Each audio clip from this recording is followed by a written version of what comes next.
Hello and welcome to Lost Love Chronicles.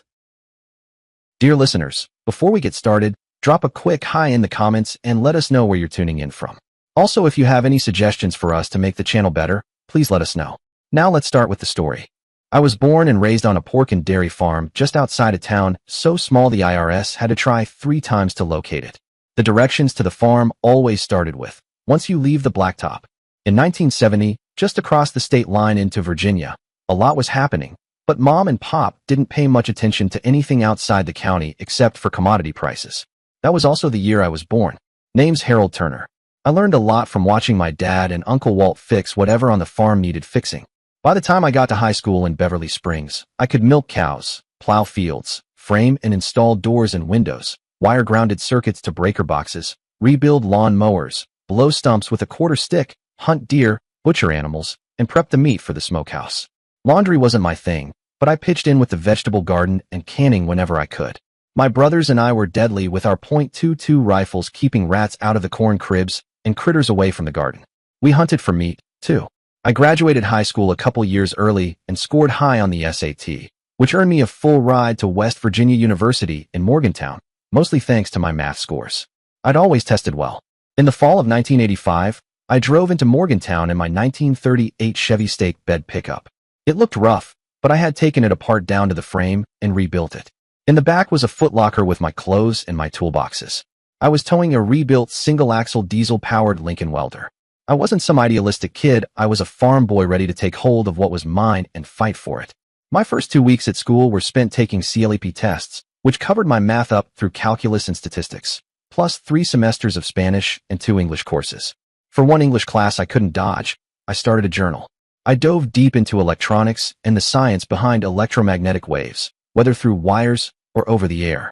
I earned extra money welding for the campus maintenance crew and the agronomy department, which taught city kids how to handle tractors and farm gear safely. I also took enough education courses for a minor, following the idea that teachers and garbage collectors are the last people you want to lose no matter how rough things get. There's always a job somewhere. I tried to hook up with a few pretty girls, but when they found out I wasn't a party boy, I got dropped like a hot rock. It depressed me for a while. Then I figured out that they were after good times and a free ride. They never had made good wife material. They were stuck mentally as teenagers. Some folk never grow up. I tucked in my chin and left it all behind like a fart in a windstorm. Late one night, I got to wondering why a specific FET transistor cascade acted the way it did. It had a second, higher power plateau. It wouldn't leave me alone. And by the time I figured out what was happening, I had a Ph.D. and a patent. A few more ideas later followed by a few more patents, and they kicked me off the campus with an MS degree in electrical engineering and minors in math and education. That was all right with me. Collegiate bureaucracy didn't agree with my disposition. It made me want to punch people or test an axe handle to destruction. It was the spring of 1992 that I drove back to the farm to help out. Mom and Dad had a lot more gray hair and moved a lot slower. Uncle Walt had a run-in with a plow and lost. He was living in town in a nursing home. He'd never walk again. Once I came back, I made sure that he made it to the table for Sunday dinners. He bitched a lot about it, but I could tell that he appreciated getting out of that place regularly, just by watching his face. Despite my patent annuities, I wanted to increase my income, and working on the farm just wasn't doing it. Brother Tom wanted no part of farming. He didn't want to work that hard for a living. I talked it over with Mom and Pop. They knew that the day was coming, but agonized over it nonetheless. The farm had provided them with honest-to-God living wages and provided for bringing up 3 boys for nearly half a century. However, the economy of farming had shifted to benefit the big factory farms. Just as the majority of the family-owned corner groceries, narcotic stores, butcher shops, and hardware stores had folded because the chain stores had buying power that they had no chance of matching. They were fractionally nickeled and dimed to death. People writing the news said that it was just the passing of an age, but they were murdered by way of cold, calculated economic warfare nonetheless. The farm was sold to a grain combine, which meant that at least the land would be kept in production and not paved over for housing developments. With the price of productive land being so high, the farm sold for over $4 million. Mom and Dad took $500,000 to retire on. Uncle Walt took $400,000 out of the kitty and moved in with them, along with a full-time nurse in a nice house way down south in Hillsboro, where the winter wasn't quite so unpredictable. The family insisted that since my brother and I were the only ones that needed a grubstake to grow with, we split the rest. Jim had died in the sandbox, despite his being the best shot of all 3 of us. A roadside bomb blew his, but to flinders. Brother Tom was happy just pulling down a paycheck and banked his half for bad times. To tell you the truth, I think he was the smartest of all of us despite working as a grease monkey in an antique restoration shop. Once the tax man savaged us like a rabid dog, Tom and I were each left with $925.00 and a bad case of shell shock. I talked my brother into investing in a small fluid fund with a good ROI and sticking the rest into long-term futures investments in rare earth elements that were necessary for sophisticated electronics. I followed them south in case one of them took a spill and needed some help. Tom moved to Charleston to follow the demand. Would you think that I could find a decent job around Hillsborough that didn't involve cleaning hotel rooms or the fast food industry? Hell no. I fell back on my education minor and applied at the local district. They needed a math teacher and a basketball coach. Like I knew shit about basketball. Right away, I worked my way into teaching industrial arts, drafting, and building trades. An anonymous donor, ahem, funded a CADCM lab, a CNC lathe, and a reconditioned 3D CNC milling machine. It didn't take long before we started turning out kids, male and female, that could walk right into jobs fresh out of school. Over the summers, the first brushed up on my welding and got a few industry certs, refreshed my CADCM certs, and did repair work for a local sawmill. The next year, I added a high-pressure water cutting table to the school shop. It was simple to integrate into the CAD lab with the vendor's code libraries. It was about 1998 that the equipment needed refurbishing. Being the short-sighted sons of bitches that they were, the entire program was scrapped and the equipment was sold off for 10% of its market value rather than invest any money in updating the equipment that would benefit the students without any payoff for the teachers. What a great union. What great benefits, Seth. All that left a bad taste in my mouth that wouldn't quit. I was deeply pissed. Rather than get my hands dirty, I cashed in some of my investments and had the union officials investigated down to a level rarely pursued short of a military security check or a vetting by the Secret Service. A college student with a hair up his butt agreed to break into the paste-up server for a daily DC newspaper to disseminate the officials' records, then carefully prune the server's access logs of any incriminating entries. Virginia, West Virginia, and Kentucky mining folk don't take well to people wearing suits screwing with their kids' educations. Admittedly, a lot of relatively innocent teachers' union officials got tarred with the same brush. Soon there was a deep void where the union representation used to be. A few state representatives and senators disappeared as well. Quite a few people at the NEA quit over personal health issues. The DC police were confounded over the number of bodies found floating in roadside ditches across the county. A damning picture was drawn after the employment histories of the deceased were compiled, one pointing at payola and educational markets and their special interest groups. I figured that it was about time to get out of the business before some righteous warrior with a 6th grade diploma decided to burn me at the stake for my hand in matters. I'd spent the last 4 summers working at a local sawmill. I talked the manager into taking me on full-time. The income was a lot better than teaching ever paid. I didn't have to grade any papers at night, and I didn't have to deal with nearly as many idiots. It was a good gig while it lasted. After 3 years, Manny had to pull the plug. He'd been running at a deficit for a few years and didn't see the industry picking up for the plywood and custom wood market that close to DC. I tried to turn him onto the specialty woods marine market, but it just didn't work out. I had enough cash in the bank to prepare for a project I'd been thinking about. I talked Manny into a one-shot contract with me before he declared bankruptcy.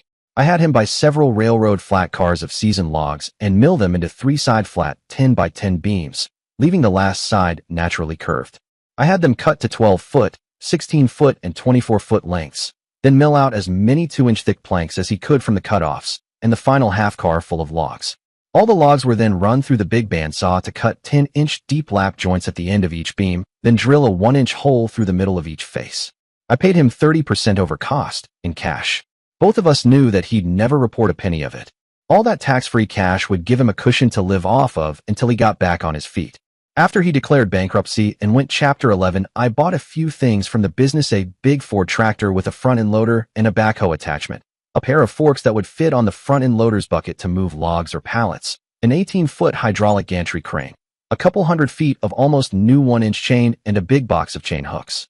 It cost me a pretty penny to lease a warehouse and have the timber and equipment trucked to it to be stored until I could buy a suitable plot of land.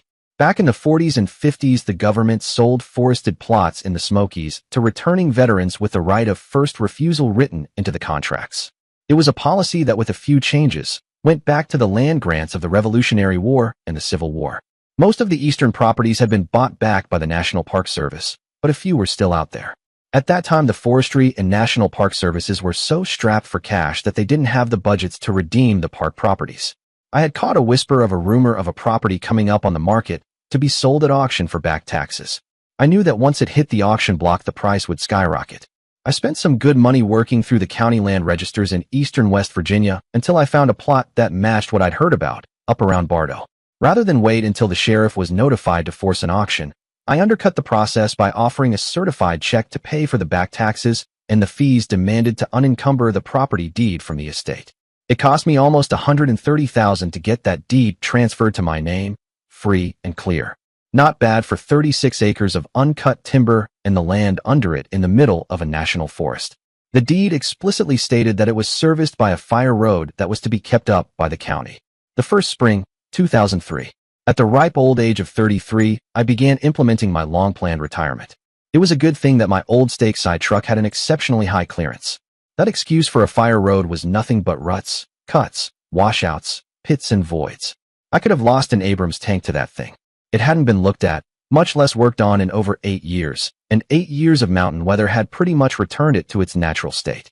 It took a state-level court order to get it returned to something that a car could navigate. It still took the county a year and a half to blast the big stones into manageable size, fill in the voids with broken limestone, lay down culverts, clean up the roadbed with a bulldozer, clear out the ditches, and top it all with 20 inches of crushed limestone. I contracted with a civil engineering company to drive corrugated retention walls in on either side of the road for the 2 miles needed to get to my gate. Then I had them rebuild the driveway to the old home site, almost a mile further into the property. All that was left of the homestead was a standing fireplace and chimney at one end of a big square of foundation rocks. Nobody had been out to visit the property in over a generation. An aerial survey found several collapsed buildings and half a dozen carcasses of cars and trucks. I had all the metal roofs and auto wrecks hauled out by helicopter and disposed of. The survey showed that there was no flat land larger than a large glade anywhere on the property. How could I afford all this? Unlike what I'd suggested to my brother, after a couple years I split my funds into half and half, long-term commodities and short-term investments. My talent for math hadn't let me down as I'd been a fairly successful day trader over the years. Rather than build a cabin myself, I had more than enough in the bank to afford to have it built for me. I had a pretty good idea of what I wanted and how I wanted it built. Still, I hired an architect to put his stamp of approval on my plans because he knew the local building codes. The fourth spring, 2005. The old homestead wasn't situated the best it could have been. When the dirt dried enough to work with, I had the engineers flatten out a 240-foot long terrace some 60 feet wide and 35 feet up from the bottom of the draw behind the homestead, backing onto Rattlesnake Run.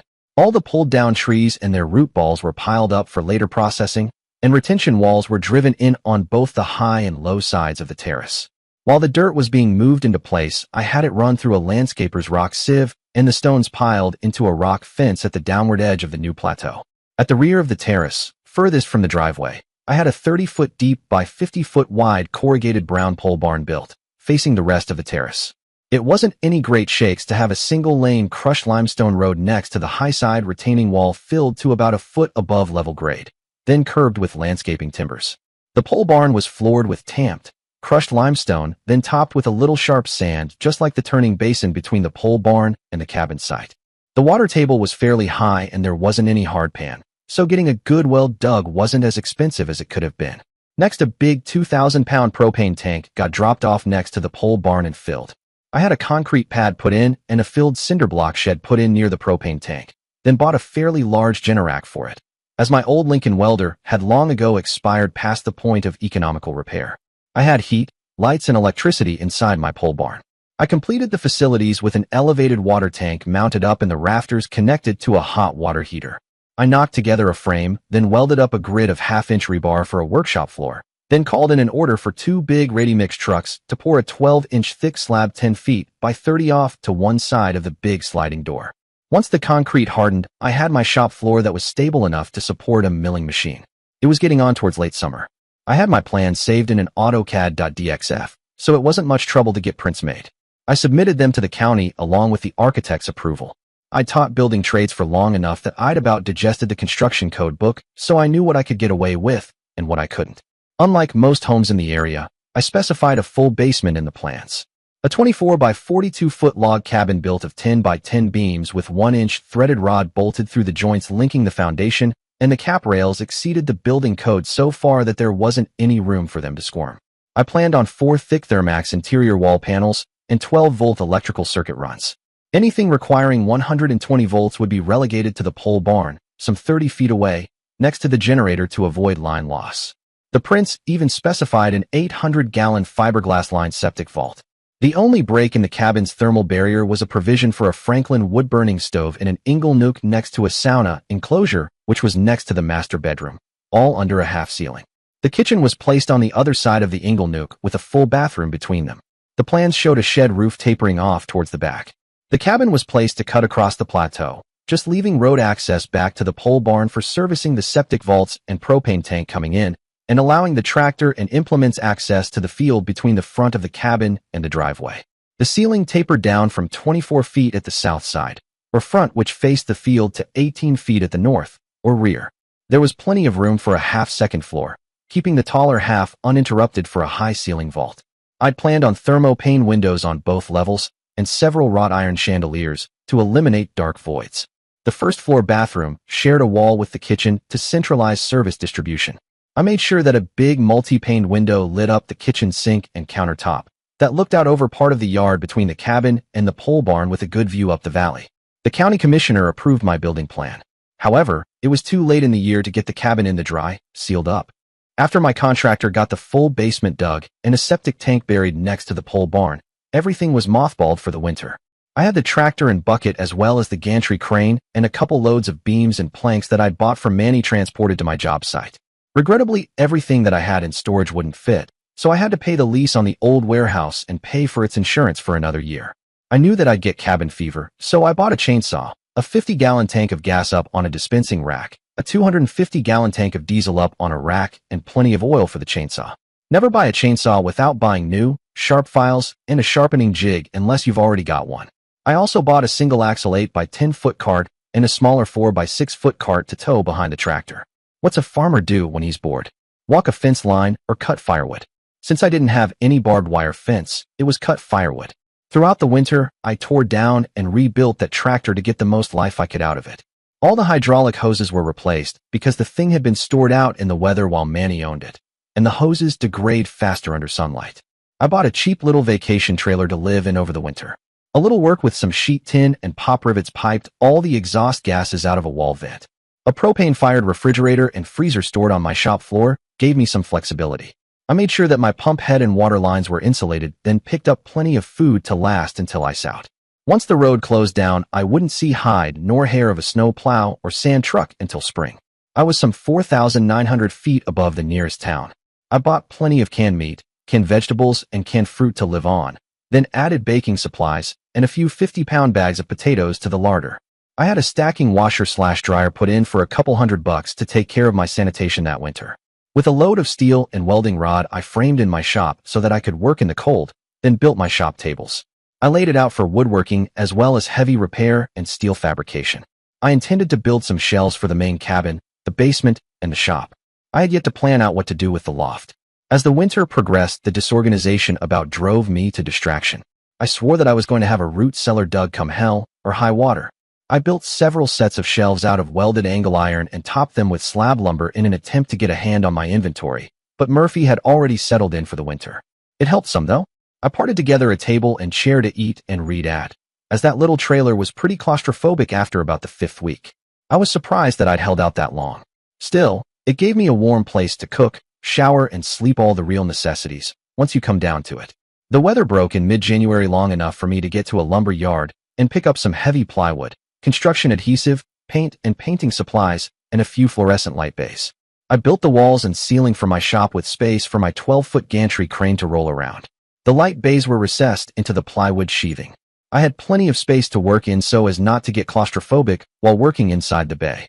Every day that it didn't rain, I cut firewood out of the piled-up trees that came out when the terrace was sculpted. I reserved a few longer trunks to make storage ricks under the front porch roof. It wasn't the best dried firewood, but it had been uprooted over 6 months before. I saved out the big pile of tops to run through a chipper, then spread out and cultivate in for my vegetable garden. I saved out the root balls for burning over long winter's nights while I lay on one of my Inglenook benches with a quilt. The 5th spring, 2006. The permits flew like flower petals. The county commissioners had never seen this type of architecture built before and were anxious to see it executed. Jamie, my contractor, hadn't worked with it either, but permanent insulated concrete forms attached to a continuous footer were simple to implement.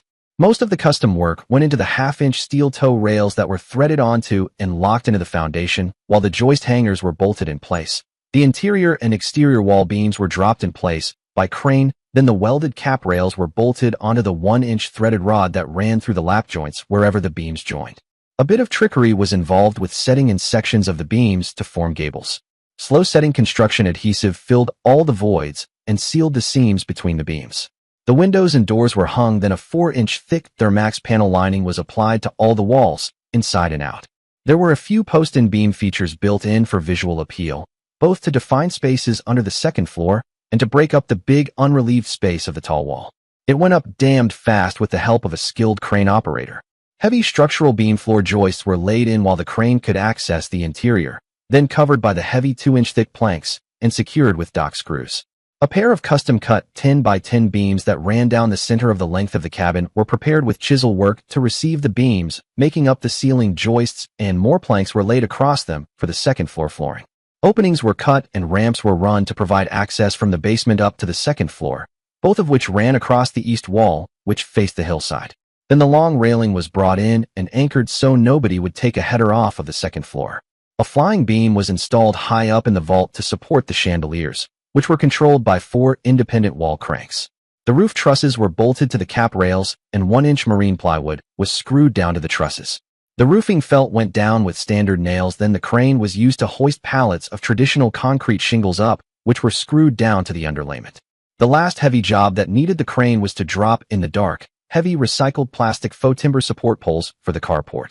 The poles were concreted in place so that the roof line at the cabin side was 12 feet high, stretching out 12 feet to a roof line of 8 feet. The whole thing was as wide as the cabin was at 42 feet, leaving room for a porch on one side that protected the doorway and a big dry space to stack firewood on the other with room for a couple vehicles to park in the center. I intended to eventually screen in the porch, but I didn't have a timetable for it. By midsummer the shell was in the dry. The services were run in and terminated. It was then ready for me to take over. While doing the final site cleanup, my contractor brought out a tree chipper for me so that I could shred that big pile of tops I'd been sitting on since early winter.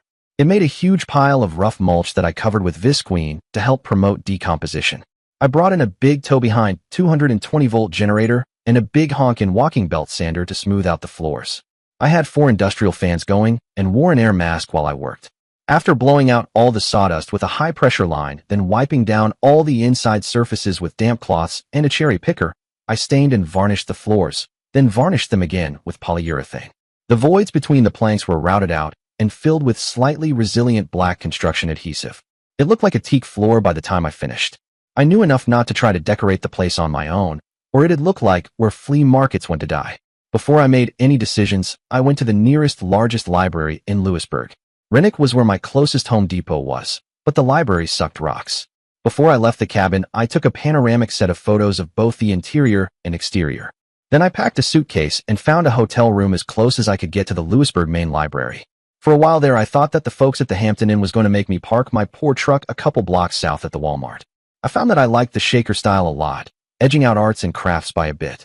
I let my fingers do the walking, remember that advertisement for &T information, and found a decorator in Lexington, Virginia. They agreed to send out someone to meet me in Rennick, someone that was willing to work in reproduction shaker furniture. I made sure to let them know the person coming out should be wearing rough clothes and sturdy shoes. Carol was a big Hausenfrau that seemed to take over a room as she walked into it. She had curly gray hair and piercing blue eyes. We shook hands and piled into my truck. Rather than look at it as if she'd catch a disease, she seemed to approve of the rebuilt antique being used as it was designed for. When we turned off of the blacktop and onto the rougher fire road, she casually latched onto the Jesus strap. As came around the bend that exposed the view over the terrace to the cabin, she sighed. Very nice. If it weren't for the giveaway of the retention wall, this might have been here for a century. I taught building trades for a few years and designed the place myself. I'll show you the CAD prints. When we parked under the car porch, she remarked, "This begs for a light on a motion sensor." I preceded her through the door and flipped on the lights for the chandeliers. I hear her gasp as she caught sight of the open space below and above. She quickly removed a pair of short tripods, an electronic rangefinder, and a small, high-end camera from her beach bag-sized purse and took several shots from all 3 floors. She was done measuring and recording colors within 45 minutes. Back in town, we found a quiet table in a diner to discuss my expectations over brunch. The best use of the upper space seemed to be a pair of suites or kitchenless apartments when she brought up the subject of eventually hiring a cook or a maid. I wasn't getting any younger. 2 of the windows would have to be replaced with units designed for emergency egress and the use of emergency chain ladders to comply with national code. My having installed ramps instead of stairs made it inexpensive to make the apartments ADA compliant if a climbing rack were attached to the wall 2 feet above the ramp surface. A carabiner attached to a drop-down arm to latch onto a wheelchair frame would do the job nicely. Late that fall, I bought a plow, a rotary tiller, and a seeder for the tractor. I bought used where I could. Thinking matters over, I also bought a manure spreader and a high-pressure steam cleaner. I spent some time giving them tender, loving care over the rainy winter months. The 6th spring, 2007. I got damn tired of looking at all those weeds between my garden rows. Never get an inventor frustrated. I spent some money getting a basement electronics lab together. The industry had focused on shorter and shorter wavelengths in LED lasers. I went in the opposite direction. The microwave spectrum is quite broad, and frequencies can be carefully tuned to excite organic molecules until they cleave at their bonds. I had 3 goals to work towards. 1. Design, build, and debug a microwave maser emitter that transmitted in a band that excited chlorophyll molecules. 2. Expanding the beam face of the emitter to something like 20 centimeters by 2 centimeters. 3. Boosting the power. My design target was a 500 kilowatt per square centimeter continuous wave maser. I immediately had to compromise with pulsed emission because I didn't have the power supply that could cope with that power requirement, and the waste heat kept frying my emitters until I hit on using a grid of small tubes filled with circulating cryogenic CO2. Liquid nitrogen would have had a much better caloric transfer, but I couldn't easily make it. CO2 was no problem. It's the bootstrap process for all modern cryogenics. It killed plants, all right. The emission corona around the maser cooked everything green and downrange within a 20-degree cone a quarter-mile downrange. It took some waveguide work to clean up that behavior. Then I cast a reinforced concrete beam at one end of my garden rows with 2 pins corresponding to the centers between the rows. I made sure that it went down far enough so that it wouldn't shift over the winter. The microwave gun dropped down over the pins slick as you please. 1 quick zap, and the weeds between those 2 rows were gone to weedy heaven. A quick pass with a garden rake proved that dead weeds still had strong stems. Crap. I then built another device that would have a very narrow emitter and the maser excited cellulose molecules. When I fired it up, the plants visibly jumped as the stalks exploded and collapsed. Cool. I had to buy a second big propane tank to power my toys and keep myself in cryogenic CO2. I slowly ran the cellulose destroyer across the hillside across from me, where I'd accidentally killed all the plants. I did it over time in horizontal bands to keep erosion from scalping the hillside bald. I built it like a rifle with a long umbilicus for the power and CO2 feeds. I firmly had the bit between my teeth. I remembered seeing a YouTube clip on lasers killing mosquitoes on the fly. I wondered what kind of discriminator it would take, and if it would even work in a real-world application without frying the retinas of anyone around. I went for the shotgun approach. After suitable research, I found that insects don't use hemoglobin. Their oxygen transport is tied up in some sort of homodimer exchange process. Once I isolated the resonant frequency, all I had to do was wave the powered emitter around and watch all the insects fall like nasty little winged demons. It didn't penetrate the soil worth a damn, so the worms and beneficial bugs beneath the surface weren't harmed. It had the additional benefit of impacting the fungi and bacteria in the garden as well. The only bad news was all the bats moved down into the valley where the bugs still lived. Bats gotta eat, and they follow their food. Since I had the pesticide-free farming bit down pat, I sent away for some apple, pear, and cherry saplings to plant along the edge of the plateau, just within the rock fence. I was watching with dismay as my bank balance dipped lower and lower. It was time to submit a few new patents.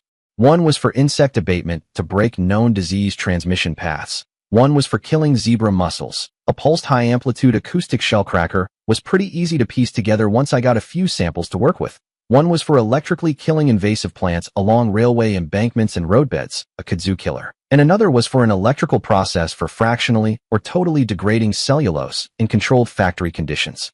I figured that my income was assured. Cellulose-based cloth was coming on strong in the market, and this would considerably reduce the raw material prep time. I ate more fresh, pesticide-free melon and sweet corn than was healthy. My tomatoes came in like gangbusters, as did my lettuces, radishes, and root crops. I'd scaled my vegetable garden to be too large by at least a factor of 4. The only manual labor involved in my gardening was training the vines to climb trellises and the harvesting. I was spoiled. That fall the wasps started driving me crazy. They were everywhere. I couldn't sit out on my porch and enjoy a sunset without getting dive-bombed. Back to the library for more research. Answer: permethrin, 38.6% veterinarian grade. I ordered a half-gallon, a pump sprayer, and a pesticide-proof breathing mask. I sprayed under all the overhangs where they met the walls, except for that real high bastard at the top of the shed roof, and covered the inside of the carport roof. I did the same thing to the pole barn. I took the decorator's advice and installed a few box lights in the porch up under the eaves and one near the door on a motion detector. That one drove me crazy until I mounted it in a 3-sided box with no bottom that pointed at the carport. Then I could walk around inside my porch without getting flashed. The permethrin had the added benefit of chasing away helgramites, ants, biting flies, mosquitoes, termites, and chiggers. I had to respray once each spring and once each early fall. I bought a big Lodge cast iron hibachi and a couple Adirondack chairs so that I could sit back and enjoy the evenings with a little fire, even if the weather was disagreeable. It was quite pleasant. Many small pieces of beef were cooked out there that fall and winter. The 7th spring, 2008. I rented a big fence post drill for the tractor and started in planting tree saplings. From the sound of things, I had several clans of uninvited guests, cottonmouths, and rattlesnakes that'd take up residence in that rock wall. Now, there wasn't room enough on that homestead for all of us, and I had the technological upper hand. Back in the lab, I put together a very, very dangerous microwave emitter. Its dominant frequency and first harmonic would destroy hemoglobin. I sent away for metal mesh overalls with a metallized dome helmet and a backpack air compressor. I loaded the hemoglobin killer up on the tractor's cart, got dressed in my microwave-proof suit, fired it up, and slowly drove down the fence line. After I powered it off, I broke it down and put the parts on a shelf with good labels. The fence line was pretty stinky for a few weeks.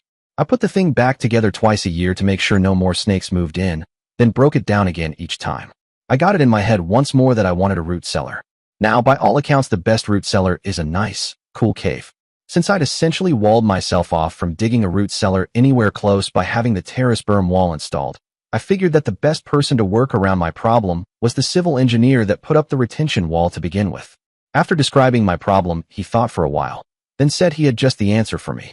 We made an appointment for him to come out and show me a new product on the market that had impressed the hell out of him. He drove up in a semi hauling a flatbed covered in what looked like gigantic Legos. According to him, they usually came in 2-foot by 4-foot blocks, but some genius had ordered a batch of 4-foot by 16-foot shells that nobody could get rid of. My contractor had bought them for pennies on the dollar.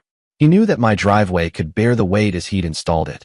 So removing a retention wall panel, digging out the area required, poured a heavy foundation slab, and stacked the concrete-filled frames with plenty of construction adhesive. It would give me a root cellar that could quite possibly survive a hit from a 500-pound bomb. I agreed to the deal on the spot.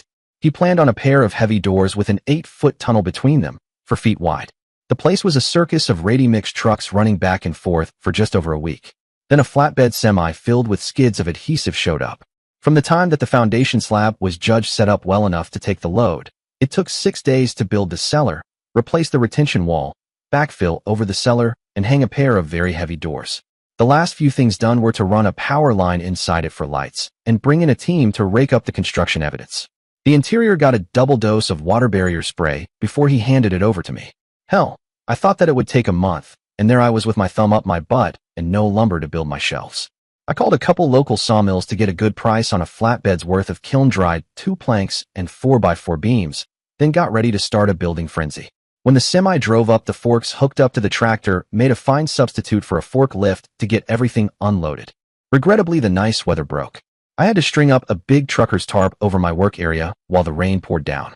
I measured, cut, and drilled the beams to make my frames, then assembled them into 4-layer high shelves with a 6-inch paintbrush that I kept dunking in construction adhesive and plenty of big lag bolts. I put in vertical load-bearing joists every 4 feet to keep the planks from bowing under the weight of canned goods. The cellar was 8 feet deep, had an 8-foot ceiling, and was 24 feet wide.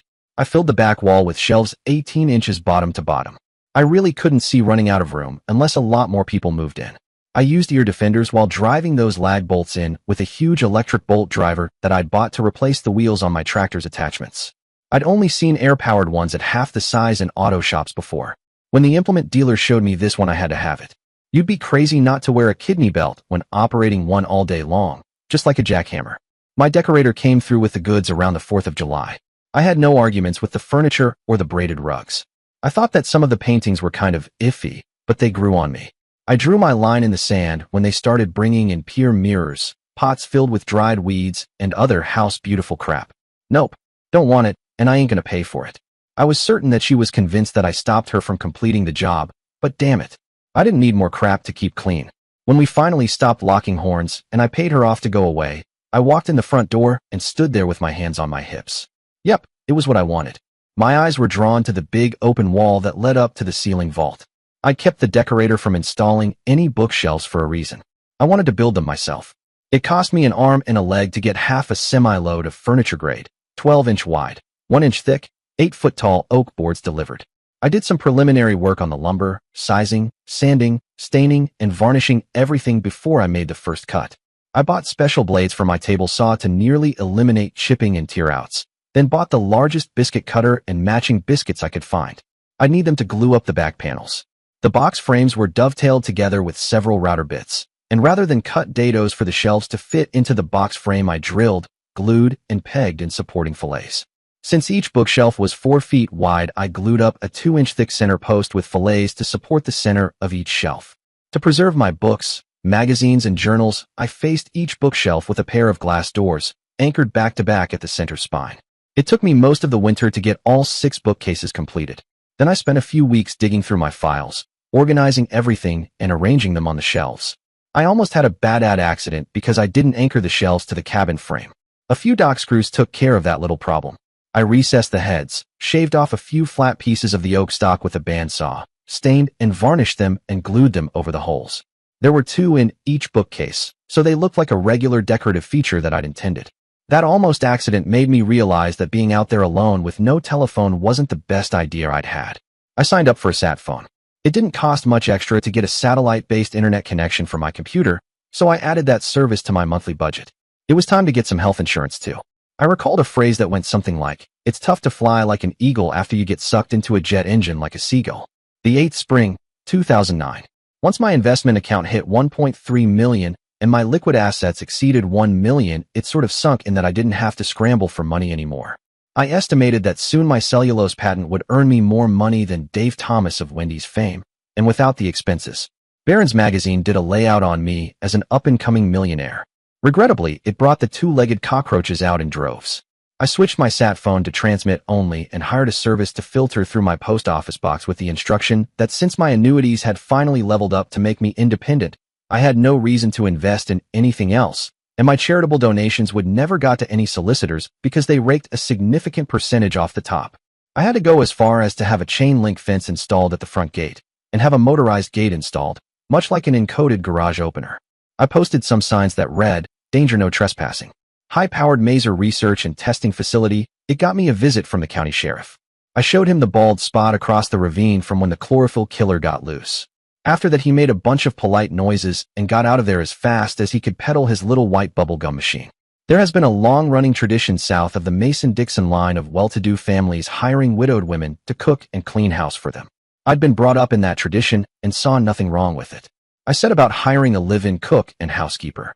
Since I lived in the back of the back and had no television reception worth a damn, and I figured that older retired ladies would want to watch their soap operas, I had a satellite TV dish and decoder installed that got the Richmond, Virginia local stations before I set out any advertisements. The only problem was, I was an unknown. If I'd have been a local doctor or professor, there wouldn't have been any problem, but as things were, I had to interview with my applicants as much as they interviewed with me. The fact that I'd grown up on a farm not too far distant pulled a lot of weight in my direction. After seeing the place and listening to my story, Carol decided to take a chance on me. She was a skinny, bird-like woman that didn't say much at first, but when I saw her smile at seeing her apartment, I had an idea that we'd get along. Since we were so far from town, 28 miles one way over some dubious roads, I bought her a 4x4 SUV to drive and covered a gas card, then set up a debit card for her household purchases with an initial balance of $30K behind it. I figured that if she was going to rip me off, I'd best find out at the beginning rather than get surprised later. Lynn liked to bake, which suited me just fine. We both liked barbecue, so my Weber got a workout. She didn't know what to make of me spending so much time reading and working in my basement electronics lab. I was sure she thought I was nuts. I ran around every day in Walls overalls, Red Wing boots, and plaid cotton work shirts. When she asked what I did, I said, make money, why? I continued to do a little day trading in companies that showed promise, but it wasn't my life's end-all and be-all. It was like making donations with a ROI. After my bad experience with the Hillsborough Area School District, I was hesitant to donate any funds in the area without some sort of cast iron for use contract in place. The best thing I could come up with was a county infrastructure bond earmarked for rural county bridge and road maintenance. I decided to keep an eye on how the money was spent, and if it wasn't diverted, I'd write off the bond, taking my income tax credit that way.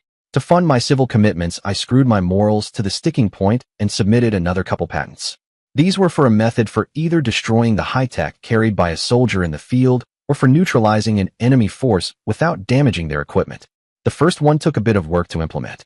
I found a set of characteristic frequencies that would shred the circuit board material of anything in production except for solid carbon fiber, and a couple specific substrates used in high radiation environments such as extra-atmospheric work or the sensor and control boards used in nuclear-based power generation plants. I developed another emitter that was more of a psychological weapon than anything else. It had a two-part composite frequency range. One destroyed cellulose. The other destroyed nylon. Imagine being a member of a crack infiltration team performing a stealthy probe on a crazy inventor's installation. A sub-millimeter radar got triggered. An emitter tower popped up from an underground hardpoint. It slewed around and powered up. Pow! Your underwear just explosively disintegrated as the cellulose molecules flash burned everything they were protecting. While you were dancing around holding your sunburn, nuts, your uniform, belts, pouches, and boots melted. Your rifle stock turned to steaming, bubbling gloop and dripped on the ground, along with your helmet liner, your weapons magazines, and the straps holding on your enhanced vision binoculars. Your radio was history. What are you going to do? The tunnels were easy to install. They were made of 4-foot diameter sewer pipe segments. Late that fall and winter, I started research on high-density power storage media. I started with polymer batteries that could be folded and rolled up. The problem turned into a many-headed dragon. Some of the answers I stole from other research teams. A group in New Zealand came up with a low-temperature superconductor. It solved my high-amperage power transmission problem and the pinpoint heating issue. I personally designed a low-thickness fuel cell that worked at room temperature. Traditional fuel cells operated at 300 to 400 degrees centigrade. Another team figured out how to use a fiberglass mat made out of tubules to replenish the fuel cell, thus dramatically improving its power function. A colloid-based ion transport system was adopted from research into tooth decay and how teeth handled fast ion transfer in an equilibrious protein colloid. Of course, if the thing ever shorted out or took something like a rifle round, it would explode like an anti-tank mine. The 9th spring, 2010. When it all came together for me, I must admit I had a period of redneck. Hold my beer and watch this insanity after that. I ordered 4 electro-hydraulically controlled gimbal mounts for big super quiet duct fans, a few grand in oval titanium tubing, a motorcycle seat, and a used wind fairing, handlebars and front bearing assembly from a Honda Goldwing.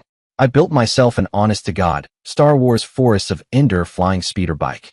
Dumb shit me didn't even think about AGL control or collision avoidance radar.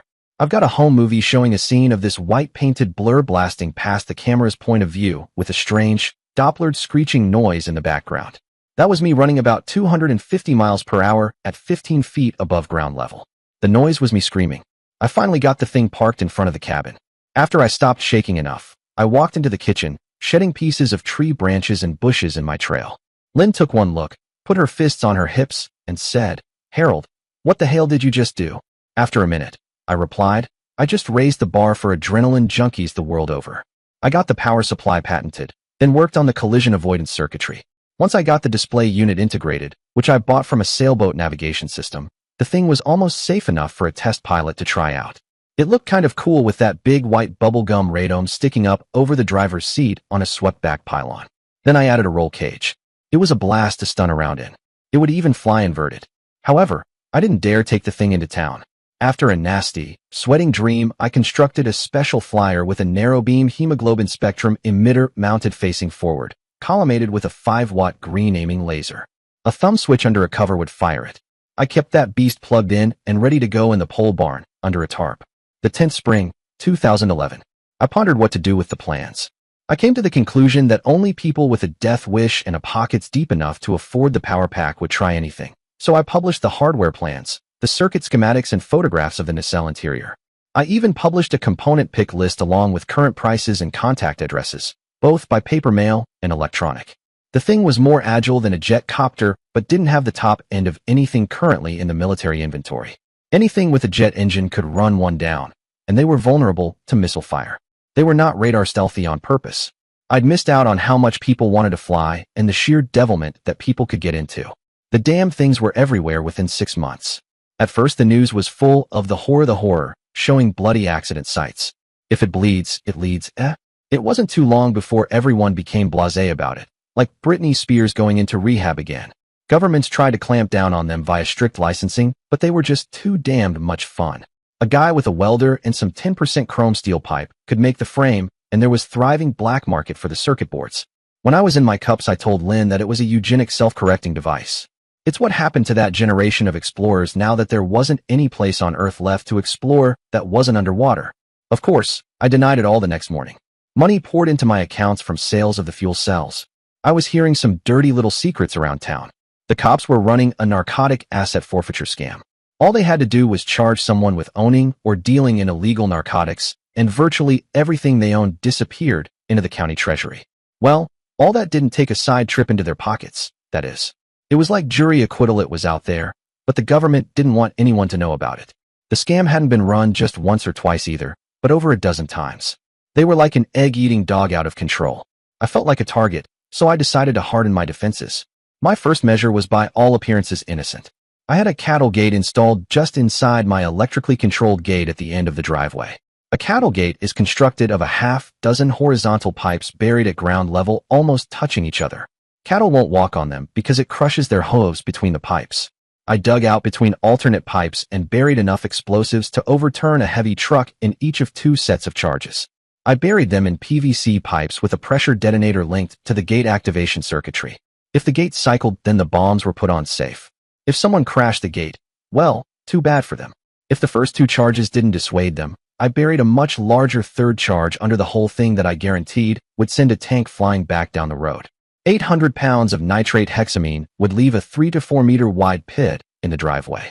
As a nod towards keeping things legal, I had small dangling signs attached to the no trespassing alerts. They read, potentially lethal defenses in place. I had 2 poles with spinning amber lights mounted to the gate posts. The sign below read, defenses online when light is spinning. I got the idea from a visit to a government chemical warfare repository out west. The cabin door was replaced by something you'd see on a bunker, and all the windows were replaced by 8-layer bulletproof modules. I thought of one more layer of defense, but I really didn't want to deploy it. Using it would be premeditated murder. However, when I heard that the police had started shooting people down on their forfeiture raids, I acknowledged that that raised the bar, not me. With Lynn's help driving the tractor, I ran some high-powered circuits and liquid nitrogen feeders to 2 points just under the eaves of all 4 walls, and one more right beside the front door light fixture. I mounted 9 hemoglobin resonators in lightweight weather protective shells. The other ends of the runs were fed down to the basement shop, where they were hooked to a big valved liquid nitrogen tank and an equally large pair of fuel cells. I stocked a couple cots, some bedding, jugged water, and a portable toilet down there. I explained to Lynn what might happen. If you hear explosions from out towards the gate and start to see guys acting like soldiers running towards the cabin, hit the basement and bolt the trap door. Then open the valve on the big nitrogen tank. Wait 2 seconds and turn the key under the flip-up cover next to it. Regrettably, there's no easy, secure way of finding out if they've gotten out of the woods and into the clearing yet. But if you take your time getting down the ramp and locking up behind you, most of them should be on the road next to the field or around the cabin. A 20-second shot should do the job. Turn the key to the left until it stops, then turn off the gas valve. If you feel brave, go back up and look through a window. If any of them are moving or more are coming down the road, do it all again. Remember, if you turn the key without the gas running, they'll overheat in just 5 seconds or so and burn out. Be as frugal as you can with the gas valve. Lynn nodded. She said in a low voice, "This is for all the marbles, isn't it?" I sighed. All the marbles. They're killing people on these faked-up narcotic raids. She stood taller, then pursed her lips and looked me in the eyes. That shit stops here. We were on the same frequency. The bank had no problem in my withdrawing $10,000 in cash. I had over $4 million on deposit, so they didn't give me any crap about it. I made sure that several people saw me stuff a fat envelope in my jacket pocket while walking down the sidewalk to the truck. It was my bait money. I accompanied Lynn into town for the next shopping trip. We went out of our way to visit a store across the Virginia line that she never used, and went quite early in the morning as they were a 24-hour operation. I bought a few filled 20 propane tanks and a 2-burner camper stove with an oven. We bought enough big plastic jugs to stockpile a couple hundred gallons of water in the basement. I already had a very illegal 500-pound propane tank down there plumbed to a generator. We had 3 cases of paper towels on the shelves that would serve perfectly well as toilet paper. We were stocked up for a short siege if it came to that. It really didn't take much to cut into the cabin's plumbing stack and hook up a shower, toilet, and dish sink just off the lab. It did need electricity to operate the effluent pump, though. In town, things were getting tense. A household a week was being taken down. None of the victims were white. There was a lot of sedition being talked in the local Baptist church. Things were coming to a head. Somebody that saw me come out the bank had a big mouth. That attracted attention to me like vermin to a bad Chinese restaurant.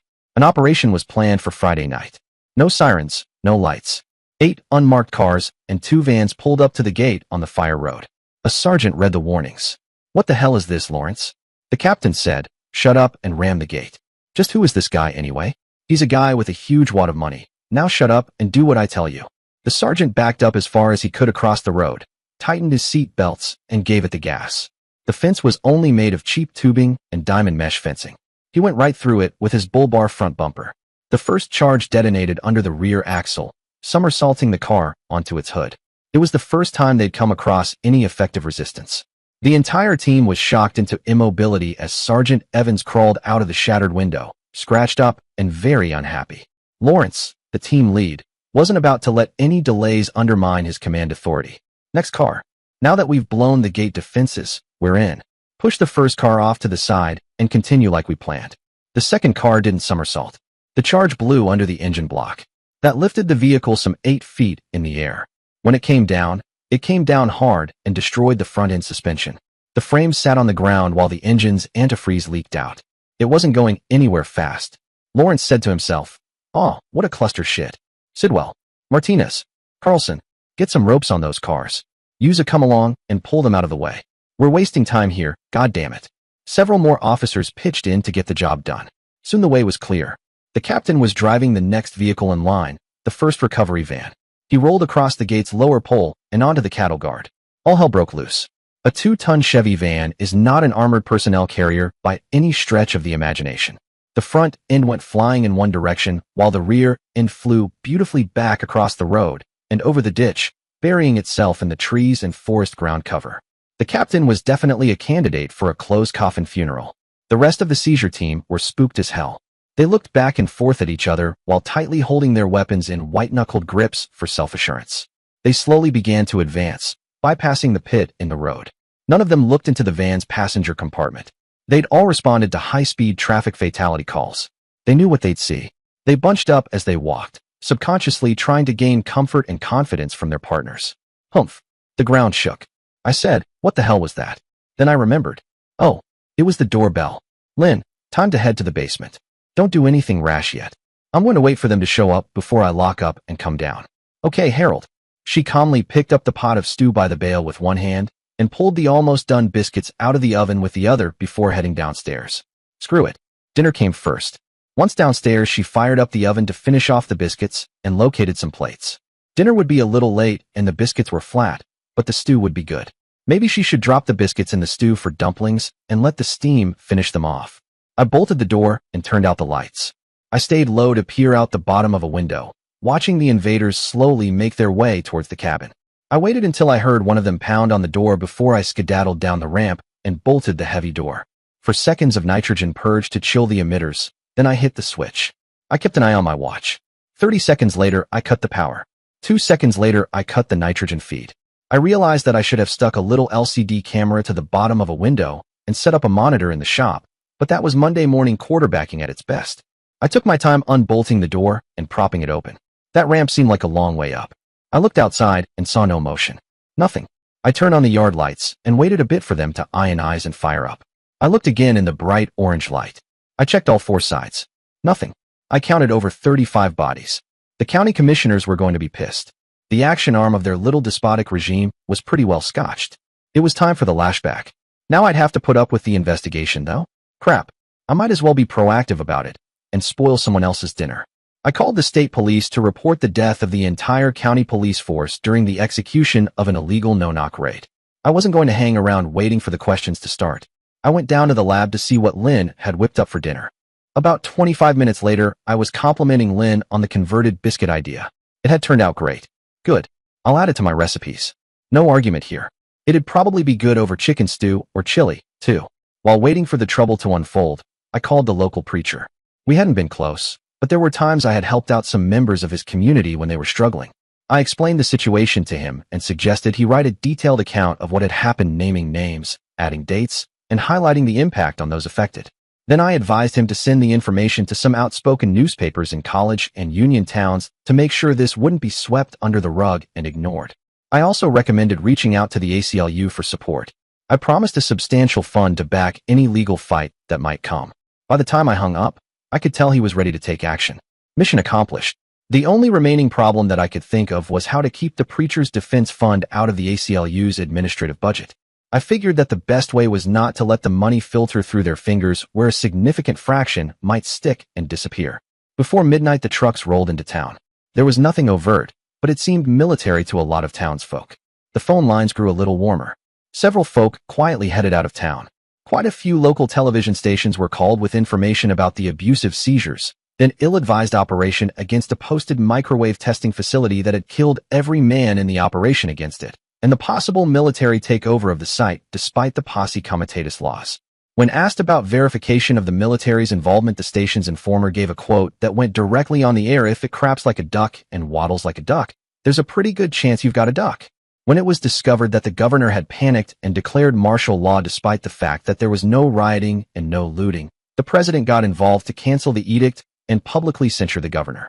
It took a day and a half for anyone to get organized enough to start bagging and carrying away the bodies. The coroner remarked on the lack of decomposition. I just snorted. All their gut bacteria had been flash fried from the burst of heat that the hemolysis caused. The corpses were relatively sterile. I had the holes in my driveway filled and the gate replaced. The county didn't want to pay the bills, but the lawyer that I sicked on them rather insisted. The 10th spring, 2011. People were sure friendly in town after that. The preacher let everyone know how much I'd helped. Due to the TV station barrage, the ACLU was never called out, and nobody tried to pound on the preacher for being a snitch. Still, nobody wanted to visit me at home. Imagine that. I guess that my signs and the spinning amber light had something to do with that. Lynn became quite popular in the church. I got invited to several dinners and such. I even paid for a few pizza bashes and dance mixers. I got talked up a lot, but nobody clicked. Lynn finally talked several of the church wives and widows into helping with the harvest. We had a canning party that filled a lot of cellars that year, and we held a boiled corn dinner when the field came ripe. We filed for a festival license and closed off a block downtown for it. Oh, the city government? Forensic accounting is a wonderful thing. There wasn't a damned one of them that didn't cop a vacation at Camp Fed. The next police captain was stringently fair and invited transparency. The books were audited by the feds once every 2 years. It became an amendment to the city charter. I felt better about investing in county infrastructure without having my investments evaporate. The years after that.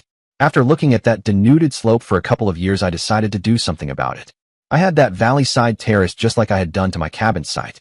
I thought that it would look nice to have an orchard over there where I could see it. I had to patronize one of the larger nurseries in the eastern half of the state to find someone with enough stock. I started looking for my nurseryman before I even talked to my contractor, as I'd want saplings with a couple years growth on them for transplant hardiness. Now what to plant? Cherries, apples, and pears were winter tolerant, and Thomas Jefferson grew them not too far from my homestead, but citrus wasn't hardy enough. Stone fruit could be iffy. Plums, apricots, and peaches would grow best from Georgia on south. I thought that trying to grow them in the mountains of the Virginias was asking for trouble. Traditional wisdom said a tree wouldn't bear fruit any less than 5 years from sprouting and 3 years after transplanting. Even then, the first year's fruit would be useless little marbles bearing sterile seeds. I expanded my garden a bit by plowing under some of the fallow land that I had growing in clover. I just had to keep the rows straight or else my patented miracle weed be gone, TM, would whack the wrong plants. A few 5-watt lasers attached to the mazer mounting block kept everything on the straight and narrow. I just had to keep the green dot centered on the target as I steered the tractor, dragging the plow behind. The land was tired, leached out by decades, if not centuries of runoff. The clover helped a lot, but I still felt it worthwhile to invest in chipped and decomposed brush, whatever the local arborist had on hand, that didn't come from pine or walnut trees. Once that got turned under, I felt that I had a chance of a crop. I got a few dogs to run around the place and chase off the critters.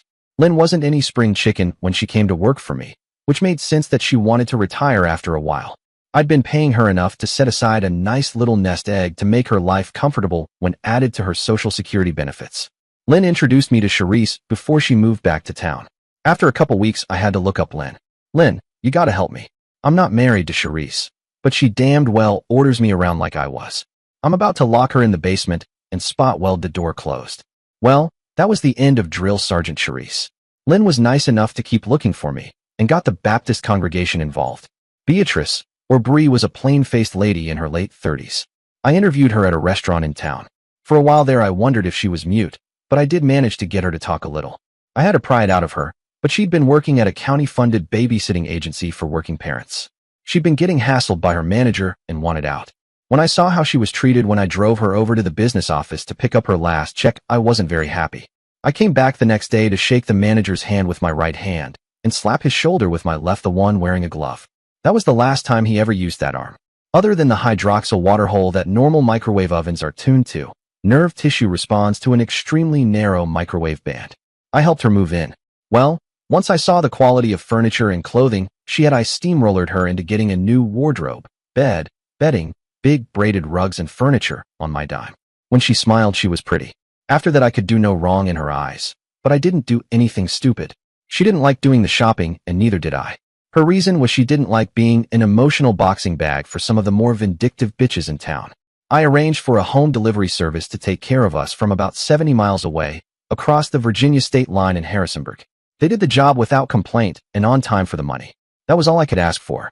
She wasn't the baker that Lynn was, but she could bake bread, cobblers, jumbles, cornbread, and biscuits. We were golden. I taught her to love that Weber grill because A, the kitchen didn't need cleaning up afterwards, and B, it took a strange person to not like barbecued ribs. After that, she just ran away with it. Bree got along great with the pups and liked living in the countryside just fine. She wanted to keep a few chickens, so I had my contractor build a chicken house on the far side of the pole barn out of heavy beams to keep the critters out, and I had him fence in a half-acre of land behind the pole barn for a nice, big chicken run. The entire operation was out of sight of the cabin. I had another door put into the pole barn closest to the chicken coop and built some racks for sacks of grain, fish meal, and ground oyster shell for the birds. The only other things I had to do were put together some nesting frames, buy a few bales of hay, and provide for an outside butchering station for the birds. She knew where to get peeps, so one Saturday we drove up and down some unlabeled back roads to buy a couple flats of hatched birds. It took 3 times as long to get home as to get to the place we bought him, as they wouldn't take much of a beating and the roads were rough as a cob. After a few months, she had a regular business going, trading eggs for milk and butter with a neighbor.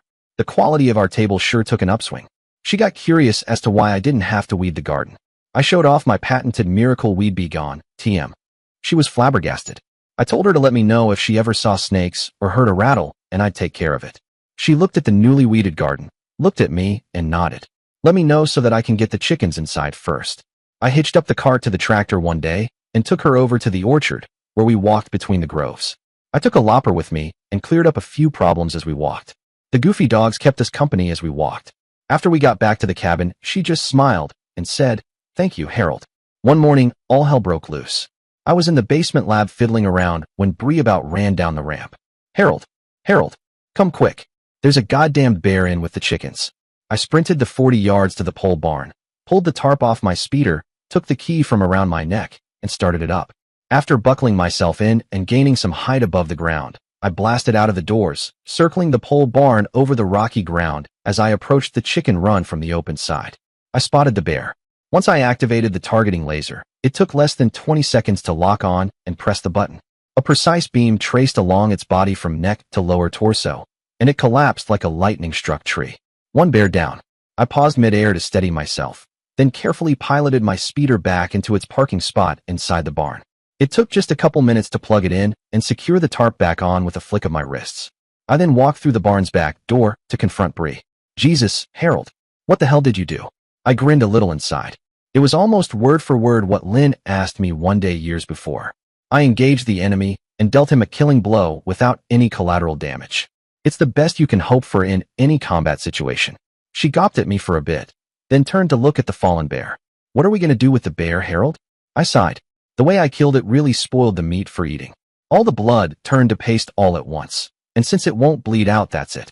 We can strip off the skin for a rug. But as for the meat, we'll have to chop up the carcass and use it for fertilizer. She wondered, how the hell are we going to chop up a bear carcass that weighs over half a ton? Simple, dear. A wood chipper. She laughed. She laughed like hell. Jesus, Harold.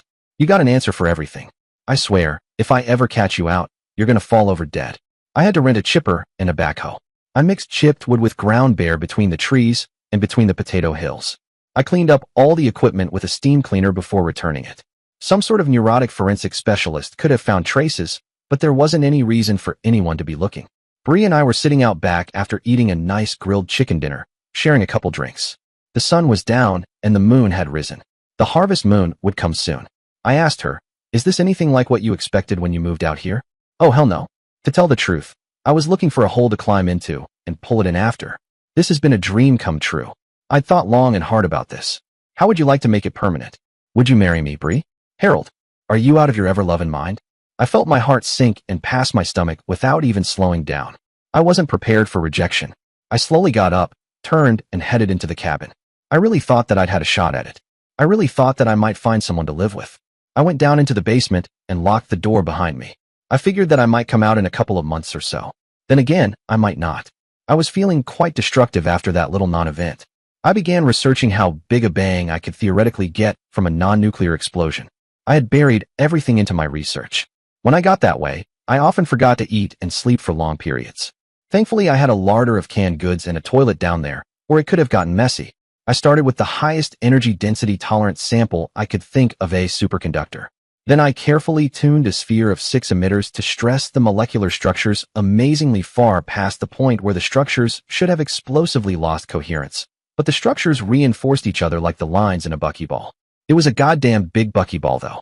I learned to form different size samples that assumed a self-referential structure, a coherence, if you will. Then I started pumping the energy density higher and higher, but it refused to catastrophically trigger. I then realized that it would take an asymmetric stimulus to destabilize it. I started probing a sample with low-powered lasers using different emission spectra to similar to a microcrystallographic analysis, working with different light frequencies to emulate the various X-ray frequencies used in crystallography. When I got a coherent structure out of my computer, I varied the charge levels of my sample to see how the molecular structures behaved. I was shocked to discover a charge level that came oh so close to a catastrophic bond shift. Then the atoms diverged as the power density increased past a narrow window. I had the cocking point. Now I needed the trigger. I couldn't go any further without a testing bunker and a really wide damage control radius. I believed that when the thing triggered, it would create a phase change throughout the sample within a picosecond or less. I made sure all my notes were duplicated, took a drink of water, and fell over sideways into my bunk. I awoke to a relentless hammering against the basement access door.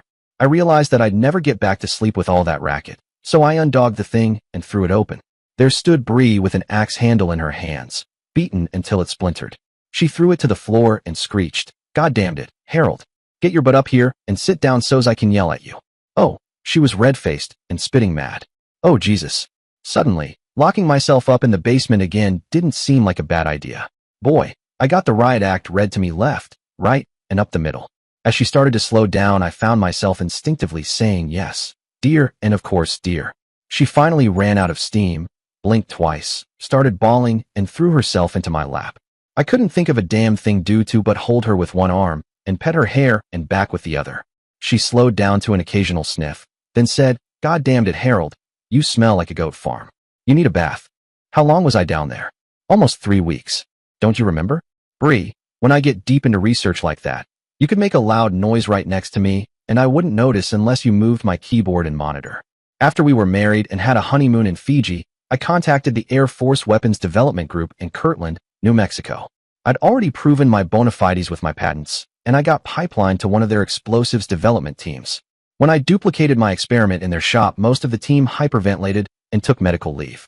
Only a couple old school guys that came from the old projects on enhanced radiation devices seemed really interested. When I hypothesized the phase change model for energy release, they got real still for a while, then called a few phone numbers. Now, I don't know German for beans, but when someone made me sign a hell of a lot of papers and assigned me to Project Gotterdaming, I got the idea. Rather than hit the sample with X-rays, lasers, EM bursts, or any other raw energy forms which I figured would just be absorbed by the stress structure and knock it out of the bond shift window, I wanted to try a mechanical solution. They shrugged and said, "What the hell?" It worked for little boy. First we charged up a sample until it was inside our desired window, then cut the power to see how long it would cohere before losing too much energy to the environment. We guesstimated a slight overcharge would work while a pair of small explosive charges whacked the specimens into each other at about 60 meters per second. Then we created a doubled experiment with 2 charged samples of equal mass. These were relatively cheap experiments to create, but they were flown up outside of geostationary orbit to try which comprised our major budget hits. Luckily, our first concussive release experiment succeeded. We couldn't find any way to contain or control the release. The energy discharge caused millions of dollars in damage to shipping near the equatorial Atlantic Ocean. The intense X-rays and ultraviolet radiation led to the loss of most of the sea crews within a wide area beneath the release point. The surface ecosystem suffered severe damage. The black body radiation created a superheated pocket of unstable air that disrupted the local weather patterns. The thunderclap from the rapidly heated air circled the globe at least once. I took a philosophical view and told the team it was fortunate we didn't set it off inside a bunker at Kirtland. The resulting damage would have affected all of California and stretched from central Canada down to Mexico City. It might have even triggered a nuclear winter. All that from a device the size of a footlocker. I figured that I couldn't do much better than that, so I changed hobbies. I started playing the guitar. I figured that I couldn't cause near as much damage with just a stringed instrument. After listening to me practice for a couple of months, Bree begged to differ. She asked for a raise, claiming battlefield conditions and psychological warfare. When the chickens ran away and hid, it hurt, you know? It really hurt. Sometimes a guy can't get no respect. Dear listeners, please share your thoughts in the comments section below and don't forget to like, share, and subscribe.